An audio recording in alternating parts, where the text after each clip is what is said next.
So when it comes to kind of hairstyling, so first question is, yesterday we were talking about color, and if you guys missed it, Jenna did an incredible hair painting here on her model Anna. So you want to see that because it was an incredible lesson, and you can see how beautiful the end result is. But you were kind of self-taught. You said you were. We heard your whole story. We don't need to, but you were self-taught with that. Now with styling, was it very similar, or did you have some mentors? Yes and no. Do you have like that? A lot of people have that Parisian styling, like they have to learn the perfect French twist and the perfect ponytail. I learned a little bit of that in beauty school, and I've been lucky enough since moving and spending time in New York to really work with some assist and work with some really truly incredible hairstylists, including Davines' own Dax.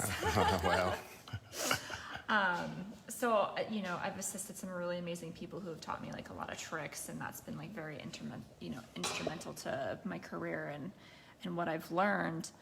But it's been a good mix of classes over the years, of trial and error, of doing just life experience as we do being hairstylists. It's education is so great. You didn't do some grueling 2-year apprenticeship carrying someone's prep bag and... No, I haven't. And a part of me kind of wishes I would have had that. I would have moved to New York right away after, beauty school and done the whole assisting for years and really learned from the greats. But I was in Wyoming and I didn't have that. I love that because it's an authentic story. You just kind of made it happen for yourself. All right, so would you call this a 3-strand braid? Yeah, I'm just doing a 3-strand braid, and I'm being really careful right here because because of her curtain fringe on how to kind of make that disappear.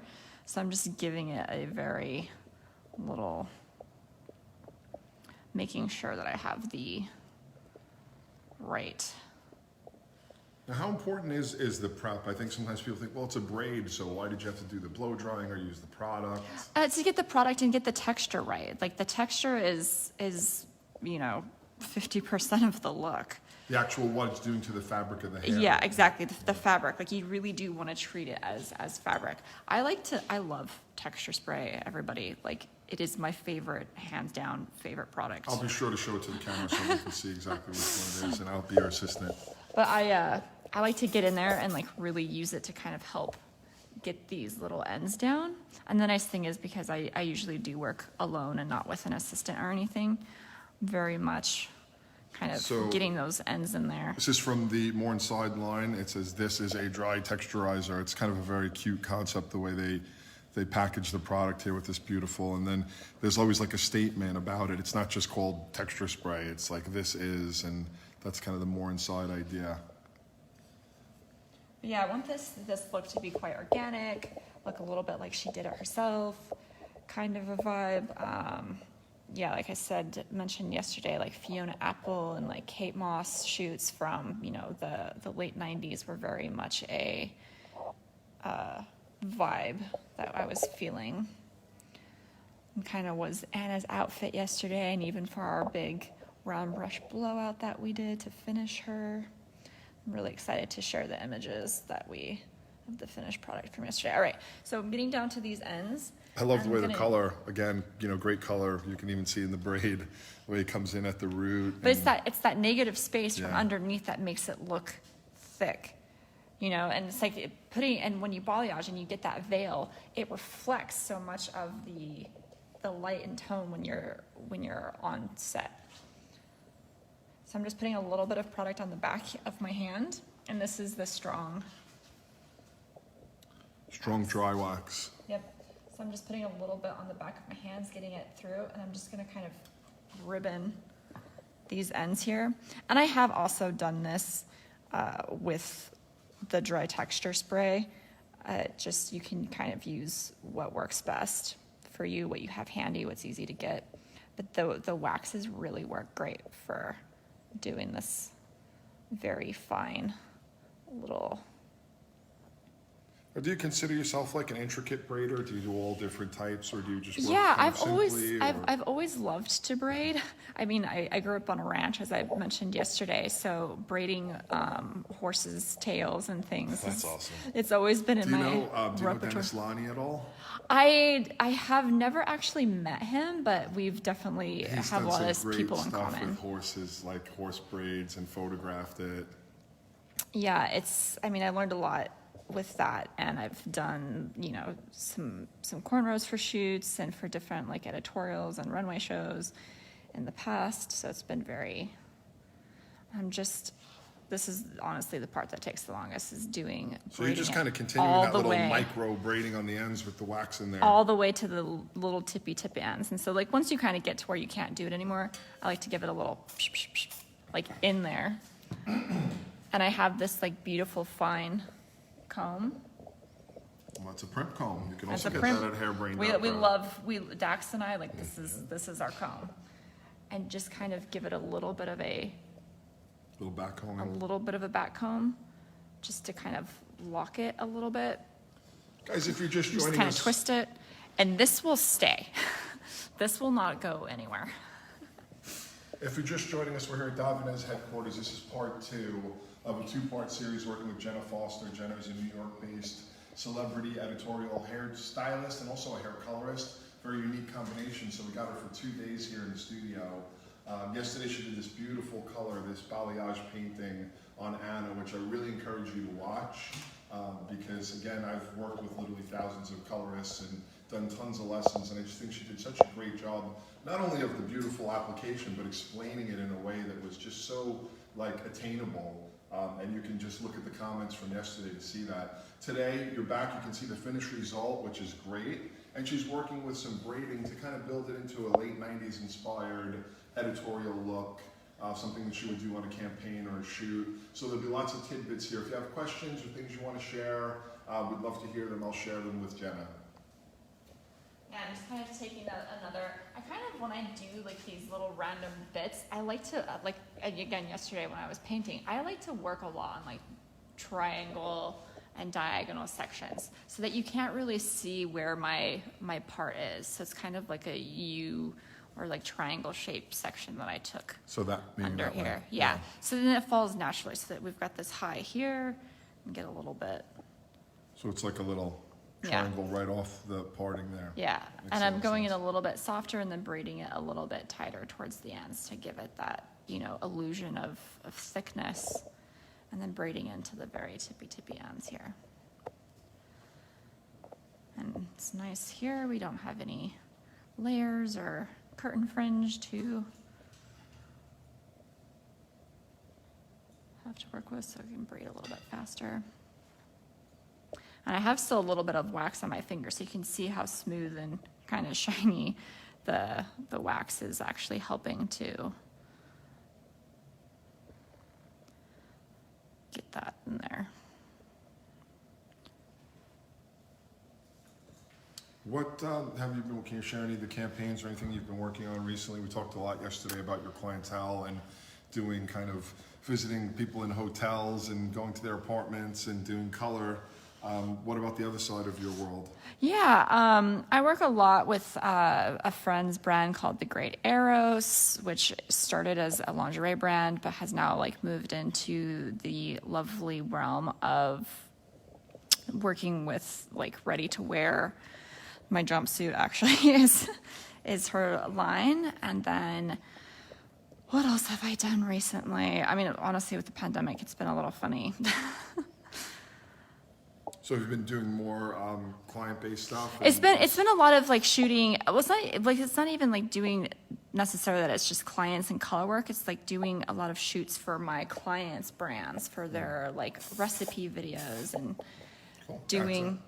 It's kind of a wide open industry that, let's just call it freelance. Yeah. Or session stylists. There's so many different ways to do things. Yeah, there's a million different like options that you can kind of take, and honestly, being versatile has made it easier for me to kind of survive in this kind of dog-eat-dog world that is working as a session artist or even just any hairstylist in New York City.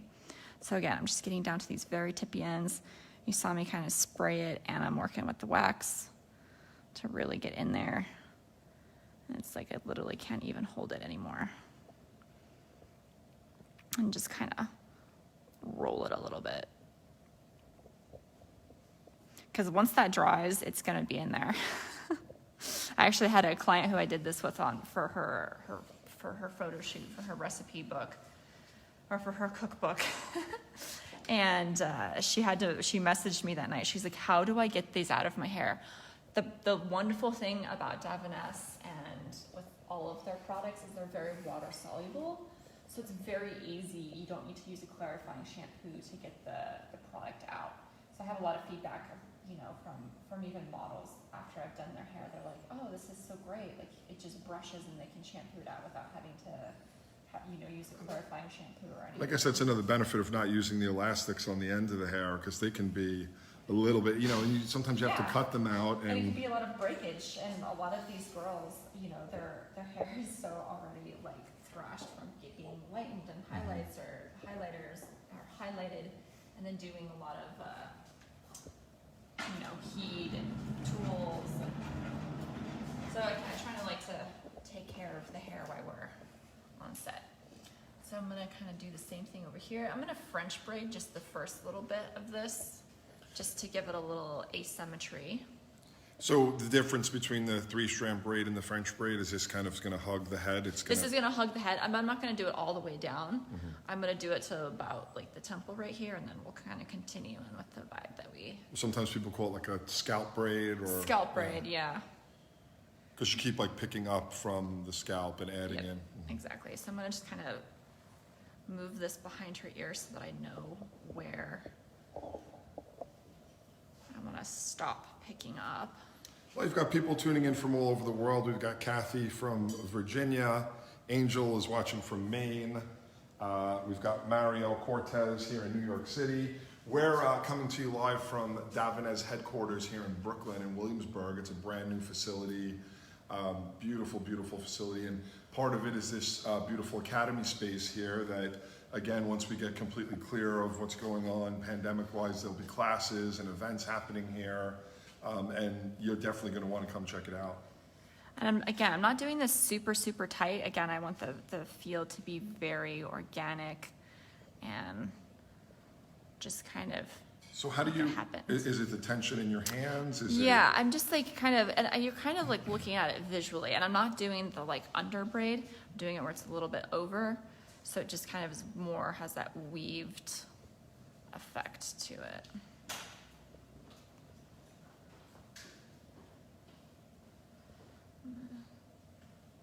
Just one more little pick up there. Again, beautiful kind of leave effect that. With the color, with the balayage and the paint. Yeah, you can really see the highs and the lows because she has her fringe, so I didn't paint underneath here, whereas with somebody who doesn't have a fringe, like this would have a little bit of highlights in it as well. But still, I love that negative space. Like I love the highs and lows. Like you wouldn't have highs without lows. So I think it's really so important when we're coloring hair to, leave that negative space. Like I know our clients want to be really super blonde, but it makes them look more blonde when you have that contrast. Well, I think it's also a question of looking natural. If you want to be like Anna here, looks super natural. And then even in 6 weeks from now, it's still going to look natural. Oh yeah. So, 6 weeks from now, she's going to be looking flawless. Like I said, most of my, even some of my more blonde clients are going anywhere from 4 to even 8 months sometimes without having to have their highlights retouched. Yesterday, Anna's regrowth had been 5 months since we'd done her hair. So. And what did you think, Anna, when you got to see the finished product? Oh my God, it was so incredible. Yeah. I mean, my mom immediately complimented me. She was like, that is such a wonderful highlight job. Your mom's got good taste. Yeah, so good. Yeah, well, Anna and I have been working together for a while, so she kind of knows what to expect as well. Yeah. But it's been very... Anna, when we first started working together, had a very blotchy, had a bunch of different things going on with a double process. Yeah. And we eventually, I kind of tried blending it out with highlights, but the integrity of the hair just wasn't there. She had a ton of breakage. And I took her back to level 6 using all a new color and view to get her back to like this really beautiful sandy level 6, and then we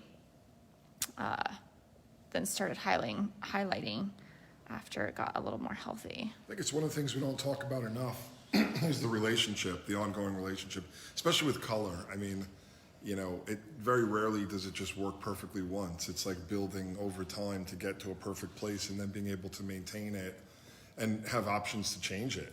Yeah, no, and that's kind of goes for everything, whether you're on set.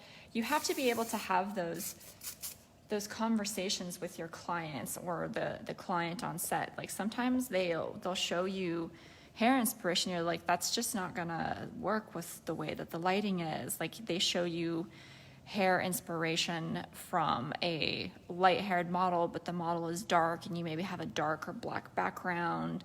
You know, it's not gonna look the same. You know, you're not gonna see that texture.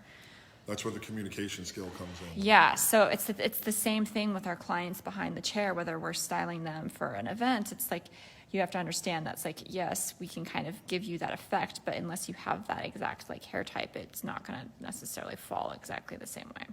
I've always found the trick is, you know, if you're going to say no, you have to quickly have another option. Have a solution. Yeah, you can't yes, just be like, no, exactly. That's not going to work. Sorry. Yeah, you have to have a solution and be nice. Be as pleasant about it. It's like, oh, this is really beautiful, and like this would look really beautiful on you. Your hair texture, maybe it's not going to look exactly the same, but this is how we're going to, you know, give you that effect. That comes with confidence and experience. You know? Yeah, exactly. If you're not confident, it's easy to come off like catty, like, oh, no, that's not going to work on you.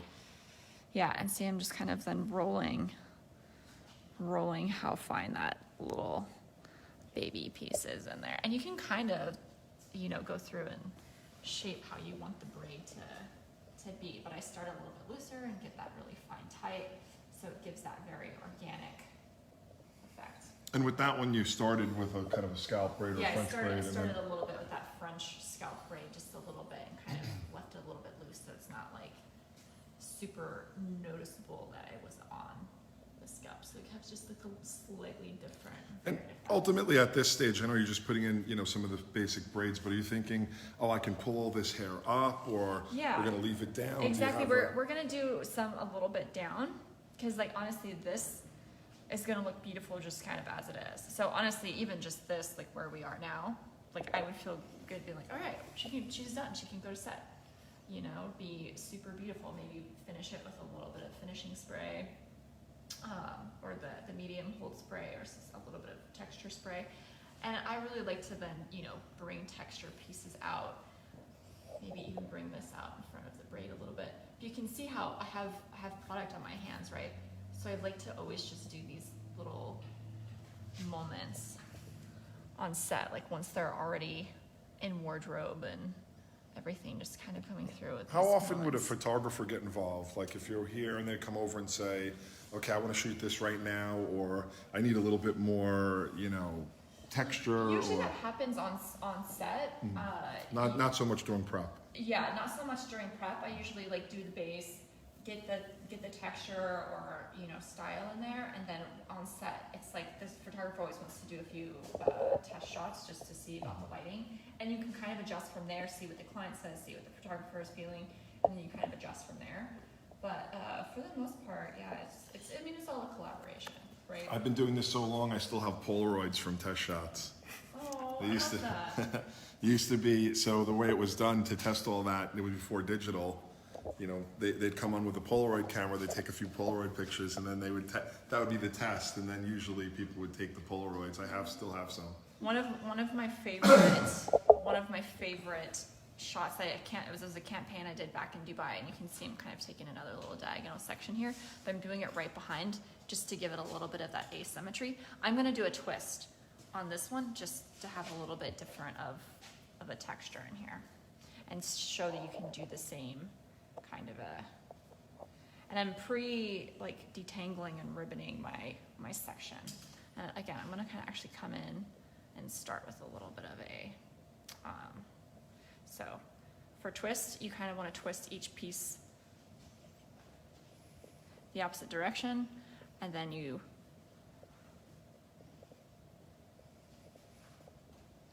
twist the two individual pieces the same direction, and then twist them back the opposite direction that they're twisted. It's like a So- two-strand braid, for lack of a better description. Yeah. Like you're taking two strands and twisting them and then looping them over each other. A figure Exactly, eight. yeah. Which can be, it's actually, this is my strongest braiding technique. It's once you Because I'm figure it terrible out, at braiding. it's actually really easy. Yeah, I'm terrible at braiding. We can go. Anyone who's watched these Facebook Lives for years knows my stories of being told my hands are too sweaty to be a good braider. But the two-strand braid, man, and then like starting to pull it apart, which can create incredible texture, even just in a Yeah. long layered look. You put a few of It's these beautiful, in. yeah. So I'm actually just, before I get too far down, I am gonna actually just pull and loosen a little bit at these top, kind of similar to what I've done with the other ones, just to give it a So we have little a bit. great question coming in from Carolan. Said your braiding seems very intricate. How much time do you usually have allotted to do something like this for a shoot? Usually you kind of have an hour to 2 hours of hair and makeup by the photographer setting up their lighting and stuff. I'm moving a little bit slower right now because we're also like talking and like, you know, showing these, you know, slow it down. I tend to work very, very fast, and I don't ever finish the look until she's on set. Right. It's very important to get those details and see with the lighting, you know, see her in the lighting. Like I said, those test shots are kind of everything. And actually, this campaign I did back in Dubai years ago, the test shot actually ended up being in the campaign because Interesting. it was such a beautiful hair moment that it was one of, yeah. I actually have it framed in my apartment. Well, what about the opposite? And I'm sure this has happened to you because it's part of the business. You do something, you think it's going to be great. It gets on set, and either the art director or the photographer, for some reason, thinks it's completely the wrong direction. How do you handle that? And, You just- how does your ego deal with it? You have to just be wildly humble and know that it's not you. It's just sometimes it just isn't working, and you know these things happen on set, and you kind of have to make up for it in time. And you just take your time. Don't get flustered. Just listen to the feedback and give real solutions. And if they're asking for something that literally just can't be done because of the model's hair, then you just have to be honest about it. Or get a wig. So again, just letting that product dry on there, and it's gonna hold. But I start probably like 2 inches up, really getting that product in there so that the whole thing kind of really holds. A lot of editorial hairdressers I worked with, it's kind of like about being crafty, like going to Michael's and looking for all kinds of like little things. Oh yeah, I've spent so much time in Yeah. the craft stores, and sometimes you see stuff. I mean, sometimes they even save ribbons from packages or from shopping bags and stuff, just to like, I'm like, oh, this is a really beautiful texture, and kind of save that. So again, like this could very much be the look that we're gonna do. Sometimes I like to use one of these like topsy-turvy little things, and you can bring, a little more texture. Okay, so you like thread that through and Yeah, then, like thread that through just to create a little bit more.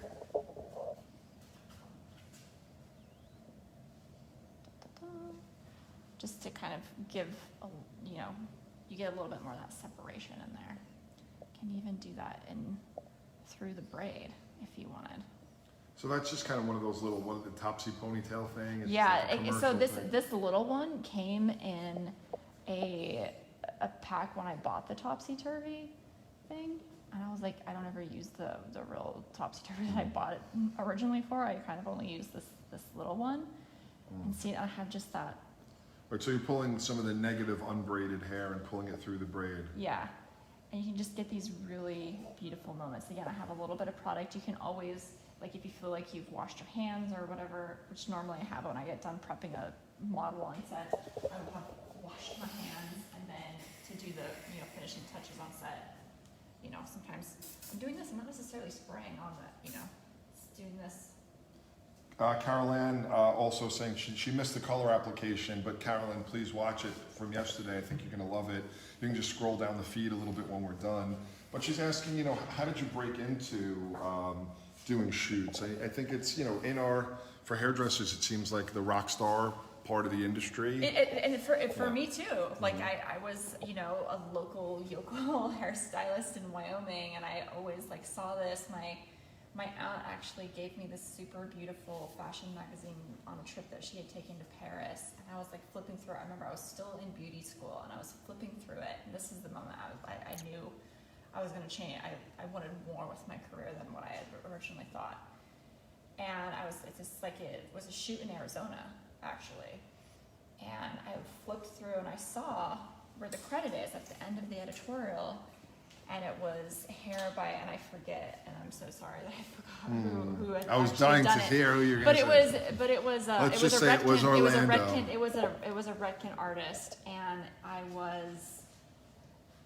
was just like, oh my gosh, like all I want for my career is to have my name in little teeny tiny writing at the end of an editorial. And I'm actually going to bring this one back through here. Sometimes I like to use a U-pin because we don't want to disrupt our braid too much. This is getting, you know, very crafty, guys. I mean, would you say this is starting to have like that festival feel? Like It can, yeah, it could be a very festival look. Also, you know, if you're shooting on location, like out in the wild. So I'm going to really bring these together so that I don't want to catch. I'm going to open that braid just enough to make sure I'm not catching any. So you felt like the topsy-turvy was maybe too big? It was too big, yeah, because the plastic's not super soft. So yeah, I'm just going to have some of Now, those this moments. might be one of those times where you do something crafty and maybe instead of her hair, it's like a piece of fabric. that You go could on this do thread. ribbon, thread. Yeah. I like to work with wire sometimes. It's Yeah, I was really thinking fun. what could be cool is like a little chain. Like little Yeah, gold chain. I mean, you can really. It's just kind of the vibe of the shoot. So I was when I was like doing the inspiration for this. Like this is done. Like you can put. You know, you can sit there and tweak with your look like all day. It's a lot of fun. But for this, you know, say she was going to do something very. We're shooting on location. We're in the forest. You know, we kind of want her to have that very fashionable nymph type elven effect. I'm just gonna take. You can rock these. that, right, Anna? She Fashionable definitely wood nymph. she definitely has that. She definitely has that vibe. So I'm just kind of taking this, and I'm gonna actually I'm gonna see a little bit more texture in this. I'm gonna rough it up just a little bit. I'm gonna give a shout out to my brother Nick Guinness is watching. Good friend. We were just out at dinner last night. It's always great to see friends and family watching along. And again, I kind of wanted to have that same effect that I had with the other braids. You always want to kind of have it like a theme kind of throughout where you have that effect. So these ones, because of the density of the hair, and I gave Anna a very blunt cut yesterday, I'm actually going to tie these with an elastic. But you can see I'm still braiding it all the way down to the tippy little bit. I'm actually going to spray it a little bit, just let it. It's a great question from Pat Rice, you know, and I think it's similar with hair cutting. Like as we start to get more organic with cutting and styling, where it's not just like, well, it's a French twist and all the pieces are twisted, or it's meant to be a blunt bob. How do you know when you're done? It happens, people always ask with like freehand cutting, dry cutting, razor cutting, and then this kind of styling. It's like When it looks right. Yeah, yeah. When it looks right, when it feels right. Like Yeah. trust your gut. Trust your gut. So I discovered these years ago. And they're from Sally Beauty. I'm sure there's other places you can get them. But these little elastic bands, they're not super shiny. They have a little bit more matte of a feel, and they come in all different colors. But they're really amazing. And they do not break. Like you have to try really hard to break I just them. wanted to turn around so people can see that profile. I love that kind of little bit like warrior, kind of wood nymph, elf, princess kind of thing. Yeah, we're just getting kind You know, of how important having are those fun with references? it. Like all that kind of crazy stuff that we were just saying. I mean, isn't that what happens on set? Like But I mean, people. that is what happens on Yeah. set, and it's literally sometimes like referenced that way.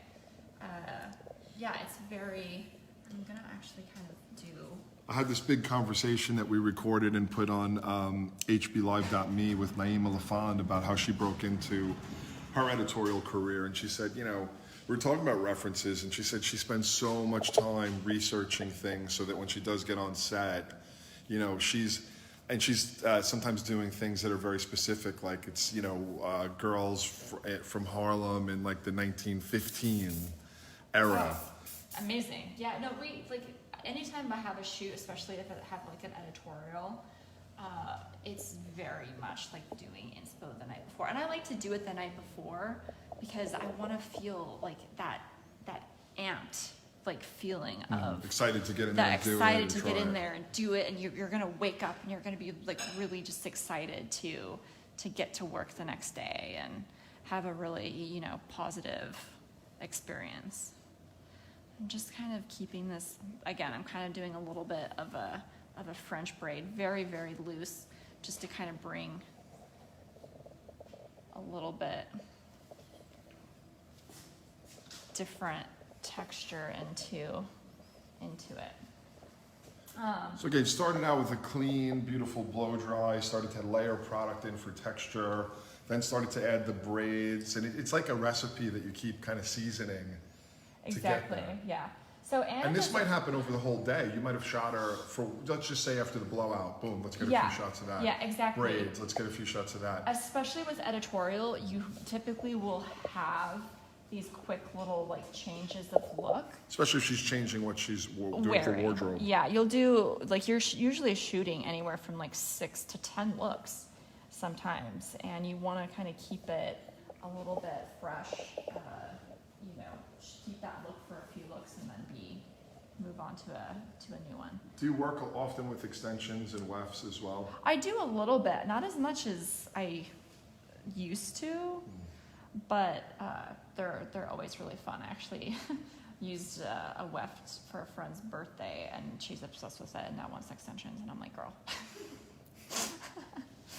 But yeah, no, they're definitely fun to work with. I have a whole storage unit full of wigs and wefts and all kinds of crazy things that I'd love to play with more.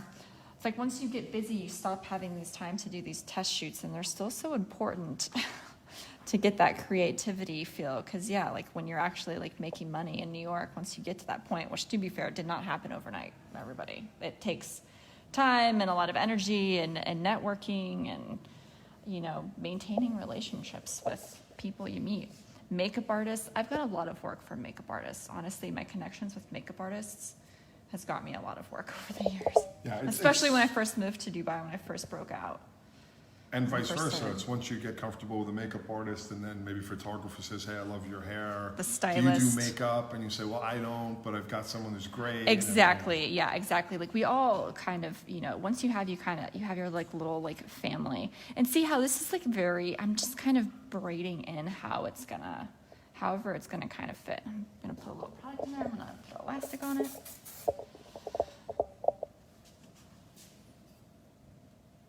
Gerard with the assist. Oh, I've done lots of assisting. I'm definitely a hair cutter, not an editorial stylist, but I've had the pleasure of assisting some of the greats backstage or working on videos with them. I just kind of squeezed myself into that world. For a short period, I thought I would try to go into it, but my heart wasn't in it. I love to just cut. Your heart really has to be in it. It's like, It's funny because you were asking me yesterday if I cut hair, and I do. I do. It's not that I don't enjoy it, and I do, of course, like I do with the rest of my son. I have a very organic feel when I do cut hair, but it's just a whole different beast. I don't lay awake in bed at night thinking about how to cut hair. Like I think about color formulas and ways to paint. So I left a little bit of these pieces out. Anna doesn't have a lot of baby hairs. So I want to kind of. She's got like the perfect hairline, right? She is a little bit of a freak of nature in that fact, and I do love I love baby hairs. Especially let them on set. Models always hate them, but I love baby hairs. I think they're amazing. So I'm gonna kind of fake it a little bit with bringing this piece in. I'm gonna pull it through the topsy-turvy. I'm just gonna come right through this piece. I'm just gonna whoop, and I'm gonna bring it back in to come out the back here.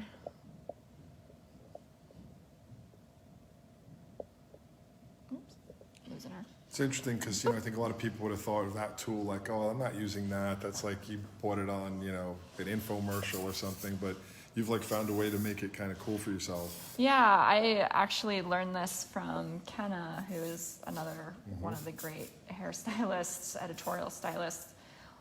He taught me the topsy-turvy trick, and he's a great braider. I mean, it seems to me like as I'm watching you do that, I'm thinking even if you just did a nice bouncy blowout and you wanted to like make it look more, you could just Give take it an pieces even without the braids, like, and just kind of. No, that's Yeah. mostly, honestly, that's 99% of what I'm doing on Right. set, is giving somebody a beautiful blowout, maybe a little bit of like ironwork to it, but yeah, that's what it is. And you just kind of take these like little moments, like have that faking that wind, or giving the pieces a chance to catch that if you're using a waft board or the Makita leaf blower, which we all love to use on Right. set. So this is she's ready to go. She's ready to go get into her look here. I mean, I think definitely, got the brief of the fairy wood nymph.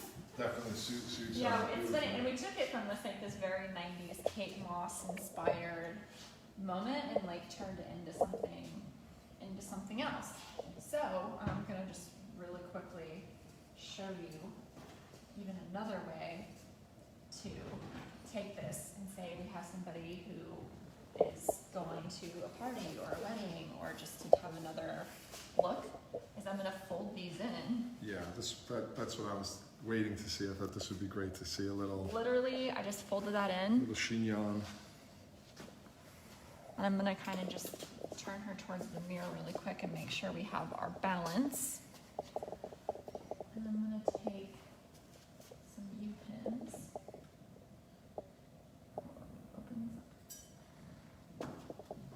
And so the key with using a U-pin is kind of this hook motion. So you want to go in and hook it. Are you getting that? Yeah. And we're just gonna get it to the scalp and turn.